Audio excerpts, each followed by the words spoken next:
Hi, நம்ம இன்றைக்கி என்ன பார்க்க போகிறோம் அப்படின்னா உடுப்பி ஸ்பெஷல் சக்கரவள்ளி கிழங்கு தோசை. இதை நீங்கள் காரமாகவும் பண்ணலாம், ஸ்வீட்டாக வேணாலும் பண்ணிக்கலாம். அது மட்டும் இல்லாமல் ஒரு ஹெல்த்தியான பிரேக்ஃபாஸ்ட்டும் அதையும் ஒரு சாலட் மாதிரியும் நான் அதை செஞ்சு காமிக்க போகிறேன் இன்னொன்று. ஓகேவா? இப்போ நம்ம தோசைக்கு என்னென்ன போடணும் அப்படின்றத சொல்லிடுறேன். இதான் சக்கரவள்ளி கிழங்கு. இதை நல்லா வாங்கிட்டு நல்ல தோலை உரித்து எடுத்துருங்க, பீல் பண்ணிவிடுங்க. பீலரில் வச்சு எடுத்துட்டு நல்லா வாஷ் பண்ணிவிட்டு இந்த மாதிரி குட்டி குட்டி க்யூப்ஸாக நறுக்கி வச்சுக்கோங்க. நறுக்கி வச்சதை இப்போ இதில் போட போகிறேன். இதில் நான் தேங்காய், காஞ்ச மிளகா போட்டிருக்கேன். சரியா? உங்களுக்கு என்ன காரம் வேணுமோ அந்த அளவு காரம் போட்டுக்கோங்க. அதுக்கப்புறம் இதுக்கு தேவையானது இது தான், தேங்காய். ஏன்னா கர்நாடகா, திருநெல்வேலி, இந்த இது எல்லாமே உடுப்பி எல்லாமே தேங்காய் பேஸ் பண்ணி தான் இருக்கும் நிறைய ஐட்டம். சரியா? அதால் இப்போ இதில் நம்ம அரிசிலாம் ஊற வச்சு அரைக்கணும். நான் இப்போ என்ன பண்ணியிருக்கேன், நம்மக்கிட்ட இருக்கிற மாவு, வீட்லேயே மாவு இருக்கும் இல்லையா, இட்லி தோசை மாவு இருக்கும் இல்லையா, அந்த மாவை எடுத்துக்கோங்க. எடுத்துட்டு இதை மட்டும் அரைச்சி நான் அதில் மிக்ஸ் பண்ண போகிறேன். சரியா? ஊற வைக்கணுமே அப்படிலாம் உங்களுக்கு கவலையே வேணாம். ஒரு நாள் இந்த மாதிரி சக்கரவள்ளி கிழங்கு தோசை சாப்பிட்ணுன்னு நினச்சிங்கன்னா இந்த மாதிரி அரைச்சி நம்மளோட இட்லி மாவு இருக்கு இல்லையா, அதில் மிக்ஸ் பண்ணிட்டிங்கன்னா நல்லா கொஞ்சம் காரமாக ஒரு தோசை ஒன்று கிடைக்கும். வாங்க இதை எப்படி பண்ணலான்னு பார்க்கலாம். இதை அரைச்சின்னு வந்துடலாம். உங்களுக்கு புளி தேவைப்பட்டால் கொஞ்சம் போட்டுக்கோங்க. இதில் புளியும் போடுவாங்க அவங்க சாம்பார்லேயும். நம்ம சாம்பாரில் நார்மலாக புளி சேர்க்குறது தான், இதில் வெல்லமும் சேர்ப்பாங்க. நம்ம இதை இன்றைக்கி அந்த வெல்லம் சேர்க்க வேண்டாம். புளி வேணுன்னா கொஞ்சம் போட்டுக்கோங்க, இல்லைனா அவாய்ட் பண்ணிவிடுங்க. நான் எடுத்து வச்சிட்டேன், புளி சேர்க்க போகிறது கிடையாது. சரியா? இதை மட்டும் நம்ம அரைச்சி இதில் மிக்ஸ் பண்ண போகிறோம். பெருங்காயம் வேணால் கொஞ்சம் ஆட் பண்ணிக்கோங்க. ஏன்னா ஆல்ரெடி இந்த மாவுலேயே நம்மளுக்கு உப்பு எல்லாமே இருக்குது, அதால் நீங்கள் எதுவும் சேர்க்க வேணாம். கொஞ்சம் எக்ஸ்ட்ரா உப்பு சேர்க்கணும்னு நினச்சிங்கன்னா இதில் சேர்த்துக்கோங்க. ஏன்னா எங்களுக்கு இது போடும்போதே அது சரியாக இருக்குன்றதால நான் உப்பு சேர்க்கலை. வேணும்னா நீங்கள் உப்பு சேர்த்து போட்டுக்கோங்க. இப்போது அரைச்சி வச்சேன் இல்லையா, சக்கரவள்ளி கிழங்கு, காஞ்ச மிளகா, தேங்காய், அது அரைச்ச மாவை நான் இதில் போட்டு மிக்ஸ் பண்ணிட்டேன். இப்போ தோசை கல்லையும் போட்டு ரெடி ஆயாச்சு. வாங்க தோசை செய்யலாம்.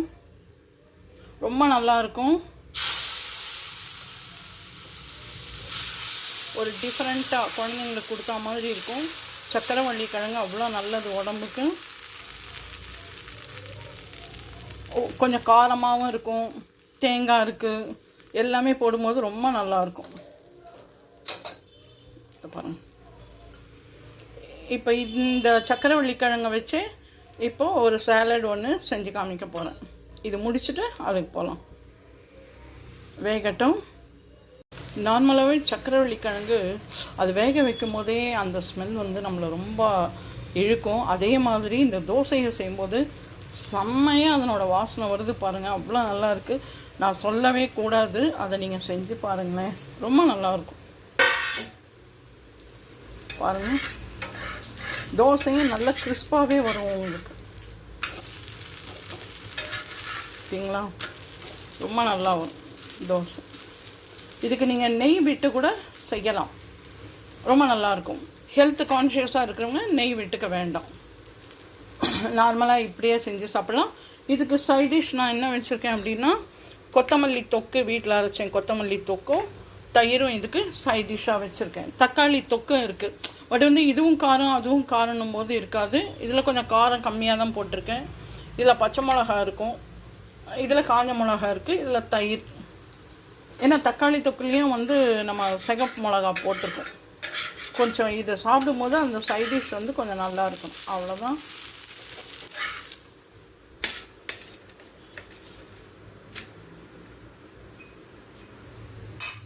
அடுத்து ஒரு தோசையும் செய்யலாம்.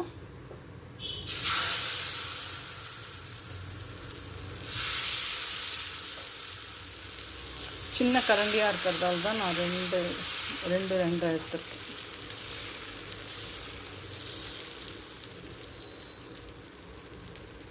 இதுலேயே குழந்தைங்களுக்கு வெல்லம் போட்டு கூட, ஃபஸ்ட்டு சக்கரவள்ளி கிழங்கையும் வெல்லம் ஏலக்காய் போட்டு அரைச்சிட்டு இதே தோசை மாவில் நீங்கள் மிக்ஸ் பண்ணி அப்படியே செய்யலாம். சூப்பராக இருக்கும்.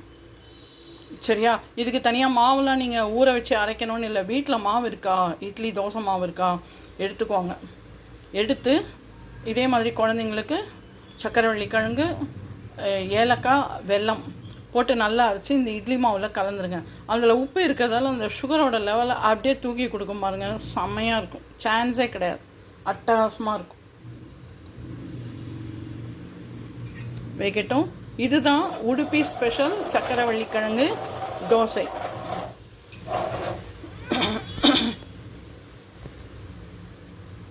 இதே உடுப்பி ஸ்பெஷல் வந்து உப்பு புளிக்கார தோசை நான் செஞ்சு போட்டிருக்கேன் நம்மளோட சேனலில். வேணும் நீங்கள் அதையும் சர்ச் பண்ணுங்கள். அது ரொம்ப சான்ஸே இல்லை, அவ்வளோ ஒரு அட்டகாசமாக இருக்கும் அந்த தோசை. பாருங்கள், அந்த சக்கரவள்ளி கிழங்கோட அப்படியே அந்த வாசனை வருது பாருங்கள். அடுத்த சாலட்க்கு என்ன பண்ணியிருக்கேன் அப்படின்னா, ஒரு சக்கரவள்ளி கிழங்கு எடுத்து இதை பாருங்கள், எடுத்து ஆல்ரெடி வேக வச்சு எடுத்து வச்சுருக்கேன். சரியா? இதை முடிச்சுட்டு நம்ம அதுக்கு போகலாம். ஏன்னா ஒரே நாளைக்கு 2 போட்டால் நீங்கள் வந்து சாலட் வேணாலும் செஞ்சு கொடுக்கலாம், தோசை வேணாலும் செஞ்சு கொடுக்கலாம்.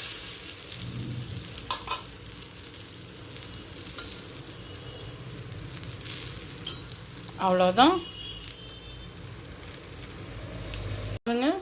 உடுப்பி சக்கரவள்ளி கிழங்கு தோசை தயார். அதுக்கு சைடிஷ் தயிர், கொத்தமல்லி தொக்கு. வாங்க சாப்பிட்லாம். அடுத்தது சாலட் பார்க்கலாம். குட்டி க்யூப்ஸாக நறுக்கி வச்சுருக்கேன்.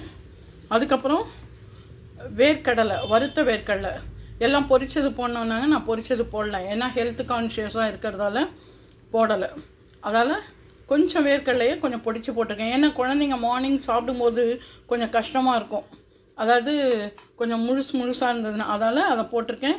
கொஞ்சம் பொடிச்சு வச்சுருக்கேன், அதையும் இதில் போட்டுடுறேன். ரொம்ப நல்லாயிருக்கும். மார்னிங் வந்து ஒரு ஃபுல்ஃபில்லாக இருக்கும் இதை சாப்பிடும்போது. அதுக்கப்புறம் இதில் நெக்ஸ்ட்டு என்ன பண்ண போகிறோம் அப்படின்னா, தேங்காய் ரொம்ப நல்லது.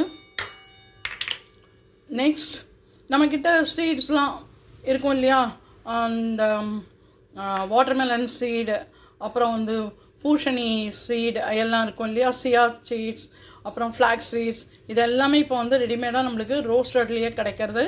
அதையும் நீங்கள் இதில் வந்து மிக்ஸ் பண்ணிக்கலாம். நெக்ஸ்ட் இதுக்கு வந்து காரத்துக்கு நான் என்ன பண்ண போகிறேன், பச்சை மிளகாய் வேணாலும் போட்டுக்கலாம். எனக்கு வந்து அதில் வந்து போட வேண்டாம் அப்படின்னு சொல்லிட்டு, ஏன்னா குழந்தைங்க சாப்பிட்றதால மிளகு காரம் வந்து ரொம்ப நல்லது. பெரியவங்க சாப்பிட்டாலும் சரி, குழந்தைங்க சாப்பிட்டாலும் சரி, மிளகு காரம் வந்து ரொம்ப நல்லது உடம்புக்கு. அதுக்கப்புறம் இதுக்கு தேவையான அளவு கொஞ்சம் ஸ்வீட்னஸ் கொடுக்கணும் இல்லையா, அதால் கொஞ்சமாக ஒரு பிஞ்ச் சுகர் ஆட் பண்ணியிருக்கேன். அதுக்கப்புறம் ஆல்ரெடி நம்ம வந்து வறுத்த வேர்க்கடலை நான் பொடி பண்ணதில் அதுலேயே கொஞ்சம் உப்பு இருக்கும், அதால் பார்த்துட்டு இன்னும் ஸ்லைட்டாக உப்பு போட்டுக்குவாங்க. அவ்வளோதான். மார்னிங் வந்து ஒரு ஃபுல்ஃபில்லான பிரேக்ஃபாஸ்ட் ரெடி ஆயாச்சு. அது இம்மீடியட்டாக நம்ம வீட்டில் பண்ணலாம். இதை கூட நீங்கள் நைட்டே கூட சக்கரவள்ளி கிழங்க நல்லா ஸ்ட்ரீம் பண்ணிவிட்டு நீங்கள் எடுத்து ஸ்கின்னை பீல் பண்ணி எடுத்துகிட்டு குட்டி குட்டி பீசஸாக கட் பண்ணி போட்டு இந்த மாதிரி பண்ணலாம். அது மட்டும் இல்லாமல் நீங்கள் இதில் கர்டு வேணாலும் விட்டுக்கலாம், ஓகேவா? கர்டு விட்டு வேணாலும் சாப்பிட்லாம். பட் வந்து இதை சாப்பிடும்போது இது ரொம்ப நல்லாவே இருக்கும். அதை பார்த்தீங்களா, ரொம்ப ரொம்ப நல்லாயிருக்கும். இதில் சீட்ஸ் இருக்குது, அதுக்கப்புறம் வந்து சக்கரவள்ளி கிழங்கு இருக்குது, தேங்காய் இருக்குது, லைட்டாக நம்ம சுகர் போட்டிருக்கோம். சூப்பராக அருமையாக இருக்குங்க மார்னிங் பிரேக்ஃபாஸ்ட். நீங்களும் இதே மாதிரி உங்கள் வீட்டில் செஞ்சு பார்த்து, அதாவது 2 ரெசிபியும், அதாவது உடுப்பி ஸ்பெஷல் சக்கரவள்ளி கிழங்கு தோசை, அதையும் சக்கரவள்ளி கிழங்கு வச்சு சாலட், இதையும் நீங்கள் வீட்டில் செஞ்சு பார்த்து சாப்பிட்டுட்டு எப்படி இருக்குன்னு சொல்லி லைக் பண்ணுங்கள், ஷேர் பண்ணுங்கள், கமெண்ட் பண்ணுங்கள். மறக்காமல் நம்மளோட channel Padma's all in all சேனலை சப்ஸ்கிரைப் பண்ணாதவங்க பண்ணுங்கள். இதே மாதிரி ஒரு டிஃப்ரெண்ட் வெரைட்டியோட உங்களை அடுத்த vlogல மீட் பண்ணுறேன். பாய், டேக் கேர்.